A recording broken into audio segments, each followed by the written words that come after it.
আপনারা কি জানেন এই পৃথিবীতে এমন এক মন্দির আছে যেখানে হনুমানজি কোনো বানর রূপে নন, বরং এক কাঠবিড়ালি রূপে পূজিত হন।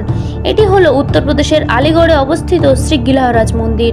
কিন্তু কেন হনুমানজিকে এমন রূপ ধারণ করতে হয়েছিল? ত্রেতা যুগে যখন রাম সেতু তৈরি হচ্ছিল তখন হনুমানজি দিন রাত অক্লান্ত পরিশ্রম করছিলেন। তার এই পরিশ্রম দেখে প্রভু রাম কিছুটা সময় তাকে বিশ্রাম নেওয়ার আদেশ দেন। কিন্তু প্রভুর আদেশ তো অমান্য করা যাবে না, আবার প্রভুর সেবা থেকেও দূরে থাকা সম্ভব নয়। তখন হনুমানজি এক অদ্ভুত উপায় বার করলেন। তিনি নিজের বিশাল রূপ ত্যাগ করে এক ক্ষুদ্র কাঠবিড়ালির রূপ ধারণ করলেন এবং সেতু তৈরিতে সাহায্য করতে লাগলেন। কিন্তু প্রভু রাম তো সবই জানেন।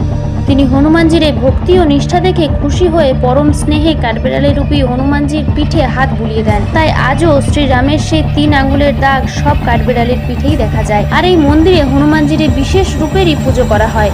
পৌরাণিক বিশ্বাস অনুযায়ী দাপর যুগে শ্রী বলরাম প্রথমবার হনুমানজির বিশেষ রূপের পুজো করেছিলেন।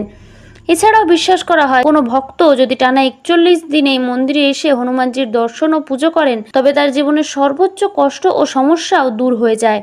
ভিডিওটি ভালো লাগলে লাইক করবেন ও চ্যানেলটি সাবস্ক্রাইব করে কমেন্টে জয় বজরংবলী লিখতে ভুলবেন না। ধন্যবাদ।